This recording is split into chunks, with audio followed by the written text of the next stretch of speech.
खूप बोलायला सुचतंय का ह्या अवस्थेत सुद्धा? बघू मला अजून कुठं लागले. नाही मी ठीक आहे. हे बघा खोटं बोलू नका.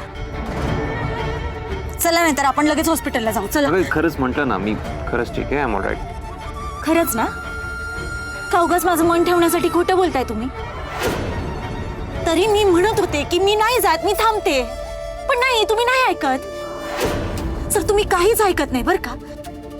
आता केवढ्याला पडलंय हे? काय गरज होती? कोणी सांगितलं तुम्हाला हे करायला? कशाला करत असता तुम्ही हे असलं काहीतरी? मला कळत नाही. तुझ्यासाठी.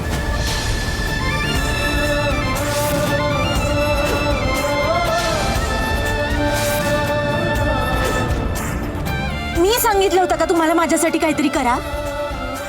हे बघा तुम्हाला माझ्यासाठी काहीही करण्याची गरज नाहीये. जेवढं केलंय ना तेवढं पुरेच आहे. चला आता इथं. आपण सर तुम्ही असे मध्येच घरी गेलात तर कुणी विचारेल ना तुम्हाला की का घरी आलात? काय सांगायचं मग? नाही ते पण खरंच आहे. म्हणजे काहीतरी कारण द्यावं लागेल.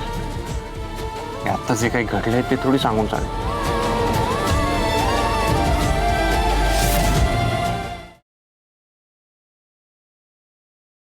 राणी हां कसला विचार करतेस?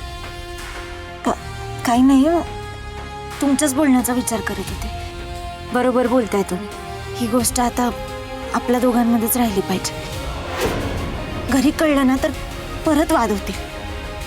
चला बघूया.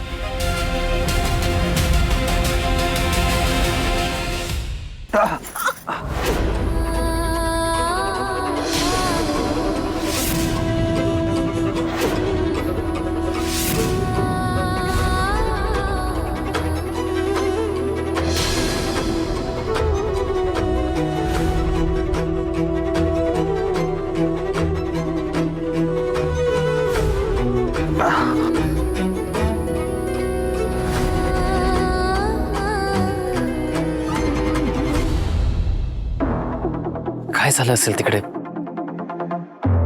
काही कळायला मार्ग नाहीये. फोन करून विचारू का? साहेब अहो आनंदाची बातमी सांगू का? काय? अहो आपल्या माणसांनी इंदिरा साहेबांना निभार मारलंय. काय? ओ गजा काय सांगतोस काय? अहो हालतच बेकार करून टाकली त्यांची. गजा सुपर यार. सगळं माझ्या प्लॅन नुसार होत आहे. गजा मला इंद्राचं रडणं ऐकायचं आहे.